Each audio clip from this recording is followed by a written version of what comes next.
Ladies and gentlemen, if you could please take your seats. Discipline is a very important element of democracy, and we do not want a moderator to become a dictator. So if you could please take your seats. We have some very important speakers on some absolutely crucial.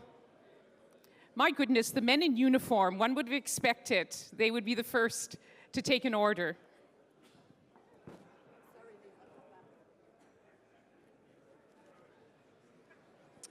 Ladies and gentlemen, if I could please ask for silence as a measure of respect for our next guests. Journalists love being able to tell people what to do, especially important people. My name is Lise Doucette. I'm the Chief International Correspondent of the BBC, and here we are yet again. It's Sunday morning in Munich, and it is the morning to discuss the Middle East. The French have an expression, plus ça change, plus c'est la même. The more it changes, the more it remains the same. There is a new man in the White House, President Donald Trump. There's a new man in New York, Antonio Guterres. And there are new facts on the ground in the Middle East. But there are still the old conflicts, and there are still the very old and the rising tensions. As Chairman Issenger said in his opening video, we need clarity. We need clarity on what President Trump plans to do and what not to do. Even more, we need clarity on what the leaders of the region plan to do. And we got a very good sense of that in these opening sessions. His Excellency Javad Zarif called for a regional dialogue. There's plenty of blame to go around, he says. And what he didn't say was that everyone is blaming Iran. And we saw that very graphically in the last session, with Senator Graham saying, now it is time for Congress to take on Iran. Senators Murphy and Shaheen saying, it is not time for Congress to get involved in proxy wars. Ladies and gentlemen, what time is it? We are very honored to have three speakers to join us this morning, one after the other, and they will speak separately. That, too, is a measure of the regional tensions. We'll have the Defense Minister of Israel, the Foreign Minister of Saudi Arabia, and the Foreign Minister of Turkey.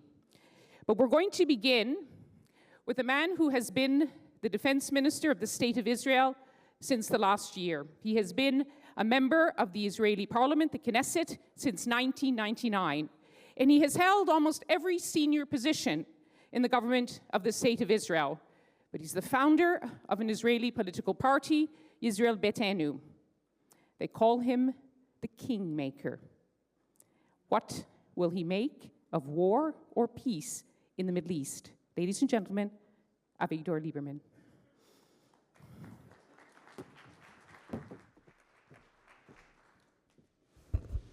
Thank you very much. Good morning. To speak frankly, I don't have any speech, but only some remarks. And I will start maybe from the first remark. There is one very famous former American commander, and he explains that in the Middle East, we are facing three challenges: Iran, Iran, and Iran. And I can only to repeat and to confirm this approach. First of all, the first challenge, of course, it's the Iranian nuclear ambitions and ballistic missiles program and the smuggling of weapons, very sophisticated weapons, to every problematic place in the Middle East, and their new desire to manufacture guided missiles in every problematic place. It doesn't matter if it's Yemen or Lebanon or Syria. The second challenge It's, of course, their efforts to undermine stability in every country in the Middle East. We can start with Bahrain, from Bahrain to Yemen, from Yemen to Lebanon, from Lebanon to Syria. And I think that, of course, their main destination, it's at the end of the day, it's Saudi Arabia. And I will be happy to hear my colleague or Minister of Foreign Affairs of Saudi Arabia. And of course, the third problem, it's their pattern of behavior to create proxy in every place. In Lebanon, we have Hezbollah. In Gaza Strip, we have Islamic Jihad and Hamas. We have the Houthi militias. In Yemen, we have Shia militias. In Iraq, etc., etc. And of course, all of them, all of this activity under umbrella of the biggest and most powerful and brutal and sophisticated terror organization in the world, the Iranian Revolutionary Guards, under control of the terrorist number one in the world, Qasem Soleimani. But regardless Israel, if I try to understand what happened, what we have seen since the signing nuclear deal between the P5+1 and Iran. First of all, it's a competition organized in Tehran for the best Holocaust denial cartoon with the first prize of $50,000. We saw a parade in the center of Tehran showing of ballistic missiles with the Hebrew inscriptions that said, Israel must be wiped out. We saw a State Department report in the last August on global terrorism, which clearly stated that Iran is a top state sponsor of terror in the world. Just a few days ago, we saw a wild mob in downtown Tehran crying out, death to America and death to Israel, and burning US and Israeli flags. Iran is developing ballistic missiles contrary to UN Security Council Resolution 2231 and has strong cooperation with North Korea. As a matter of official policy, Iran persecutes its ethnic and religious minorities and jails journalists, students, activists, and civil society figures. Close to 600 people were executed by the regime in 2016, in this year, with little or no due legal process, the highest execution rate in the world. And of course, it's a clear picture, and maybe the new in the Middle East, if you ask me what is the biggest news in the Middle East, I think that the first time since 48 that moderate Arab world, Sunni world, they understand that the biggest threat for them, it's not Israel, not Jews, and not Zionism, but Iran and Iranian proxy. And it's also opportunity. We open for regional dialogue, not dialogue as Mr. Zarif mentioned, but completely different dialogue. And I think that the ball on their court today. But it's clear that real division today in the Middle East, it's not Jews, not Muslims, not Christians, but moderate people against radical people, or radical people against moderate people. And my vision, our vision today, to create this coalition of all moderate people in the Middle East to overcome this radical tendency, radical people, terrorist organizations, and I hope that at the end of the day we will succeed. Thank you.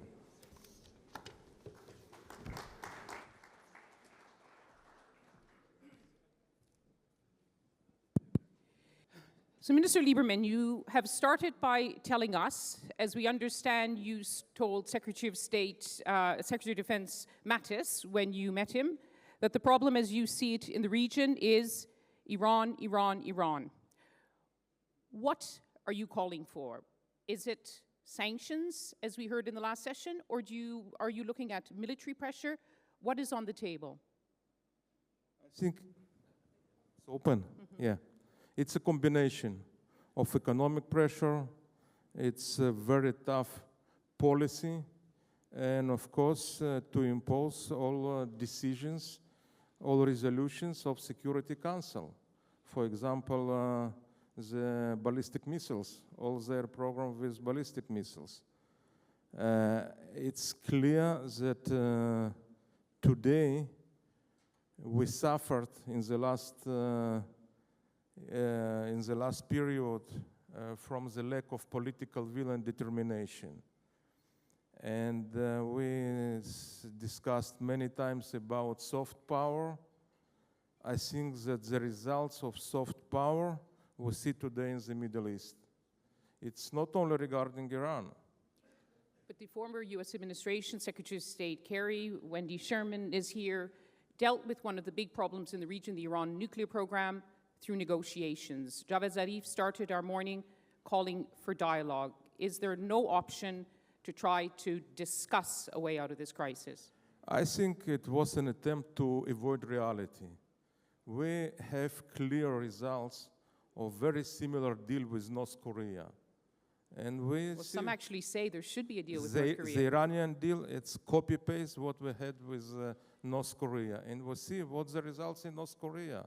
And no doubts, if you ask every people, every man, every woman in the Middle East, everybody understands that Iran will be another example of North Korean deal.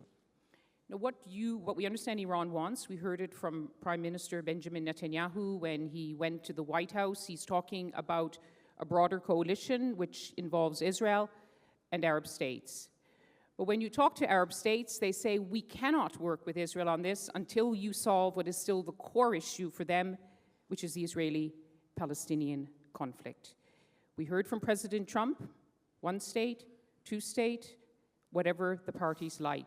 What do you like? I can speak about my position.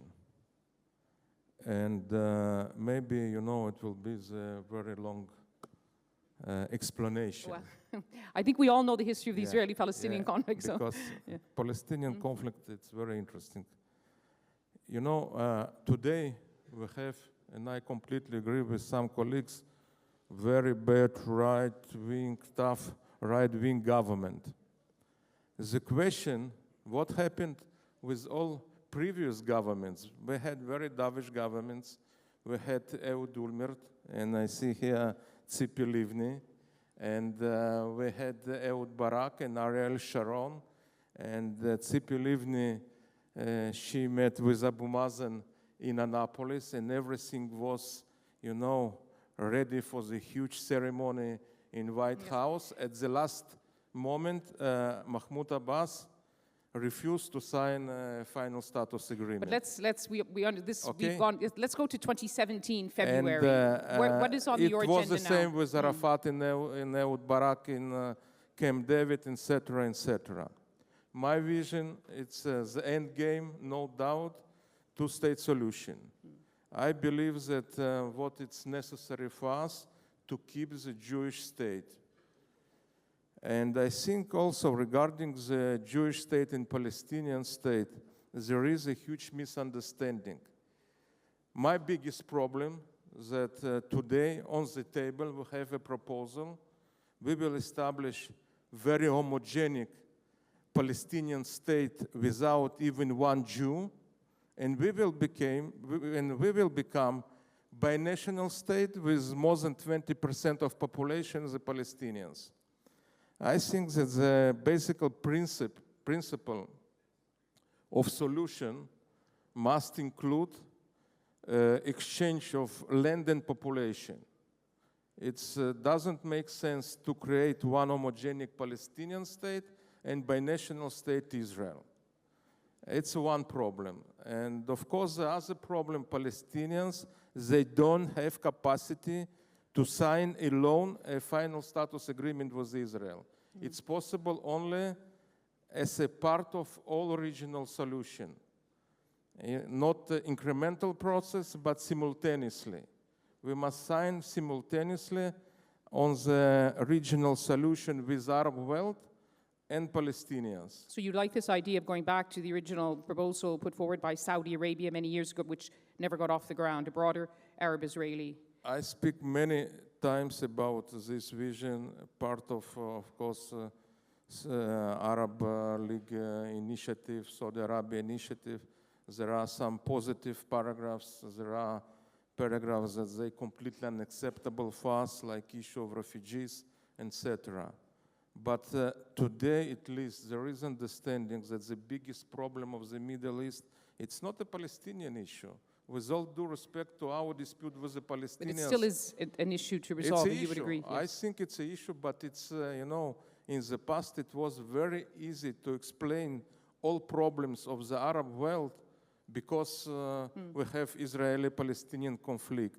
Today it's clear that there are no ties between, you know, uprising in Tunisia or war, civilian war in Syria or Libya and the Israeli-Palestinian dispute. I think the opposite, with all problems, we keep situation with the Palestinians under control. It doesn't look like in Syria or in Libya or in Yemen. Well, as President Obama used to say, the status quo is not sustainable, but it is a new administration.